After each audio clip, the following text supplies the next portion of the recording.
about different pests and things that eat this wheat. Oh, well, actually all of our crops, to be fair.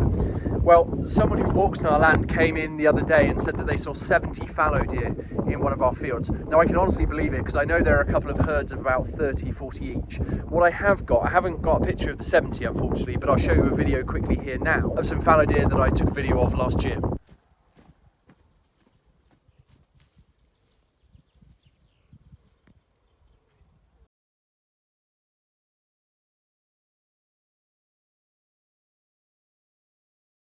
That's a very nice bit of hedge cutting.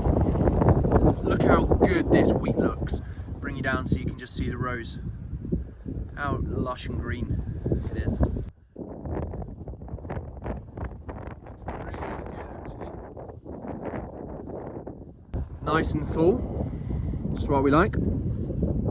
I've been racking my brains about where I can find some tree guards, and the copse that I was speaking about in the previous video has actually got a load of tree guards, so we're going to go recycle those and put them around the beech hedging that we're just going to be growing near the farm.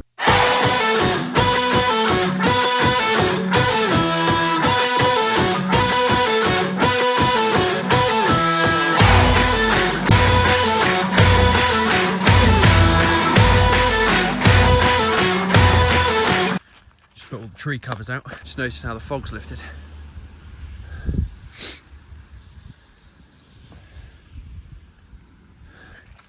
I'll leave this here.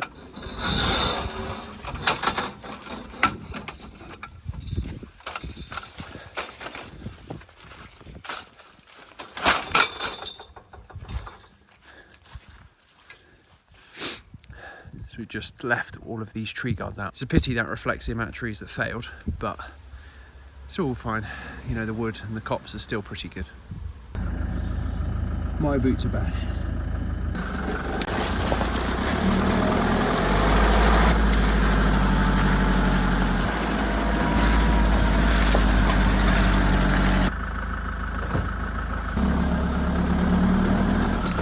What was that? What was that?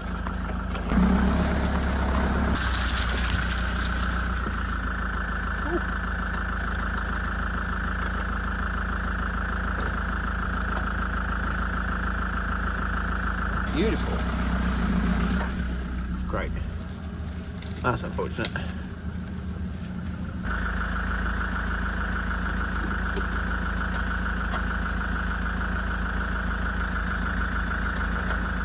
So on the video that you just heard, you would have heard me say to Dad, what was that? Well, it actually turned out that the mud guard on my little load lugger here is basically coming off. So I'm gonna have to put that in the workshop and do something to it. But I just wanted to explain why I randomly started calling out to Dad, what's that? But if you actually listen in the video, you can hear it just going boom, boom, boom, boom, boom. And that's basically what it was. So it didn't come off on the road on the way back because there were sort of 2 out of the 4 studs still on it. So it's just another one of the winter repair jobs, to be honest. One for the Valtra fans. So BGG, who do all of the grip clearing, which is basically those drains you see on the side of the road, the hedge cutting, and then they've also got the big ash dieback contract for the council as well. I don't know how big this tractor is, probably about 150 horsepower, I would think. Sherborne Reynolds hedge cutter, a lot of steel in it. This is the extending boom model, you can see there. So you get this extra piece would extend out. Grip cleaning tool, so this spins round, see all the soil on it. This controls where the mud goes, so when it's flying out the back, you can pitch it. A lot of rams to help articulate. This is where the normal hedge cutter head would be clamped onto. So obviously this piece is the grip cleaning device. Got this extra sort of semicircular steel. I remember McConnell wanted to charge us about £1,700 for this. And again, it just gives a bit more articulation to the head.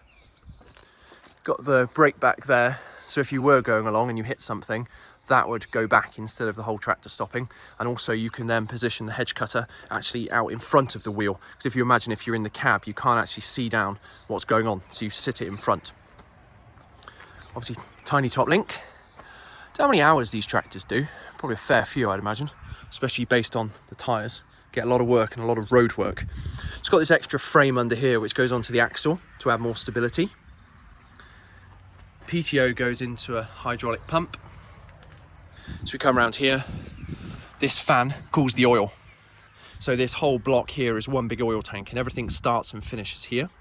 Obviously with Sherborne Reynolds for £37,000, you obviously get a lot more body contouring. On ours, it's pretty much just the tank is the side the hedge cutter.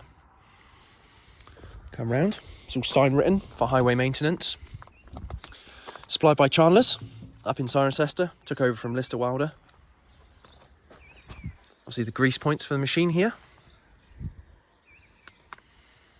Making sure you change the filter for the oil every 50, 500, 500. Sight gauge for the oil. And the Valtra itself. So it's got these LEDs that are added as custom for all the highway work they do. Looks like he's got himself a luxury sandalwood air freshener in there. Nice. Manual spools. Obviously no door handle, so you can't come out this side.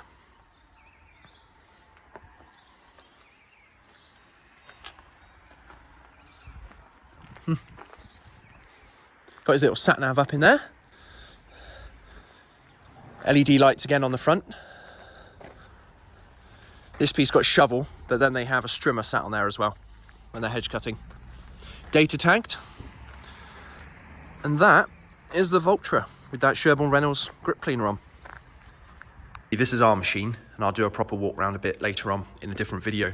It's got the top spec F10 flails. It's the 5860 model, so it's 5.8 meter reach, one of their 60 series. Our oil tank sits behind there, and you lift this piece up, and you've got about an inch pipe that then runs to and from the motor, and obviously it's pumped out and around the machine. Dad added these LED lights when we're working on the highway as well, so yeah, that's ours. So Lydia's got to take her chicken run and her 4 chickens up to her sister's house for a bit.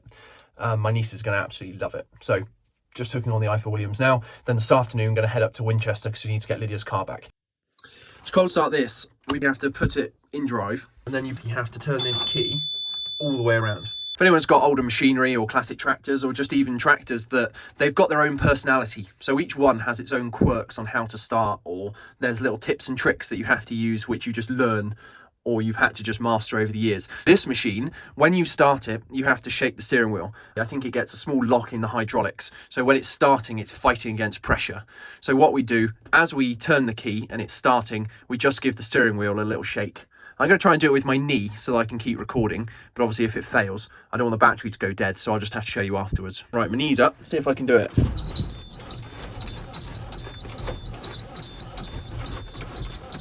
Not quite. Slight update, the knee couldn't turn it enough, so you almost need to turn it like this, nearly a quarter turn, to be able to actually get it started.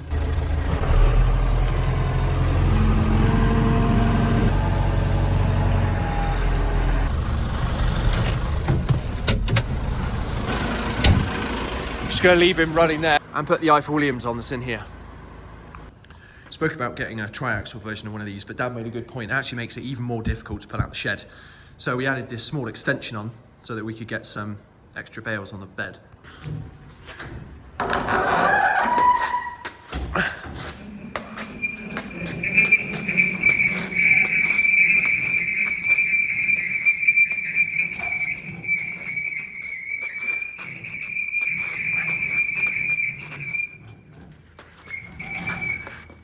Pull out to the gate, but I thought I'd show you Dad's topiary quickly with the laurel. Done a very good job. The exception, we just need to pull that branch down. I don't know whether you can see it, but it's actually quite thick stemmed. I just gave it a pull, but it won't come down. It's even put a nice angle on the top there. Beautiful. Kismet is looking mighty sexy this morning. That beautiful sunrise as well. Lovely. All roped up, ready to go.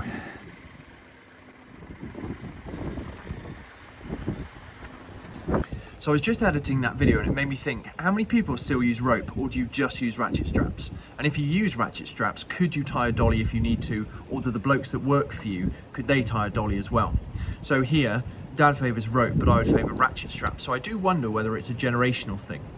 In the next video, I'm going to do a tutorial on tying dollies, and we're going to put to the test whether 3 or 4 dollies tied in a row would be enough to snap the rope.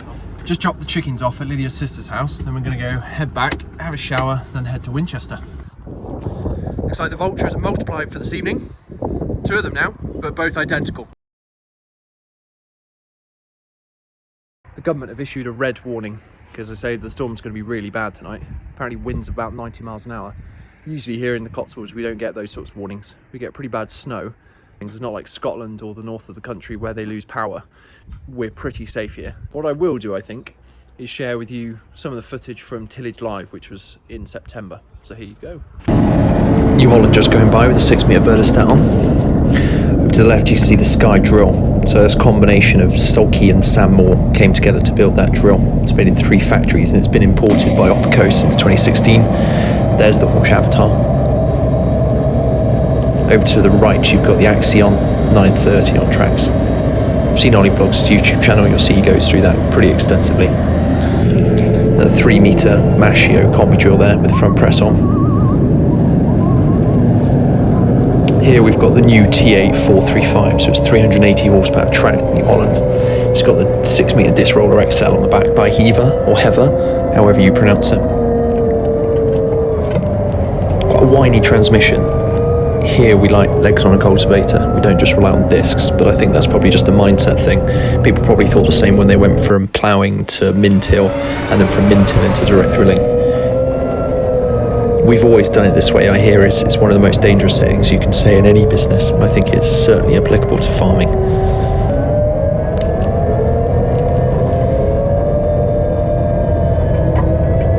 Amazon put on a good show as well. They had Fendt and Deutz and Fast Track on the front of some of their machines.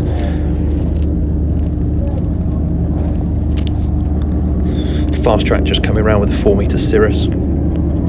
That guy's just saying, go to the main ring, because Amazon are up to demonstrate all of their products.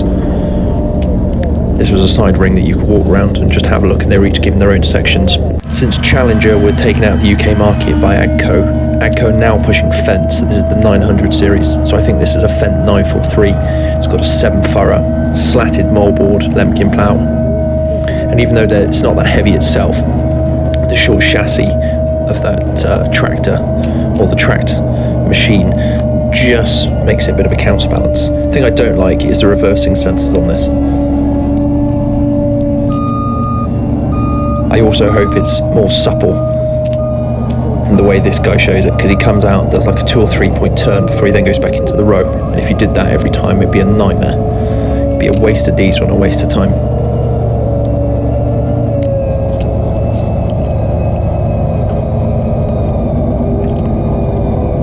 When he's in the ground though, handles it with ease. Really, really nice machine.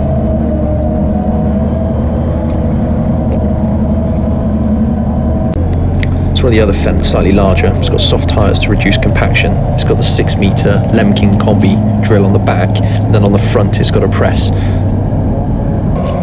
And then ending with this, the Case 400. It's got a 4-metre Kuhn Performer on the back with a seed applicator as well.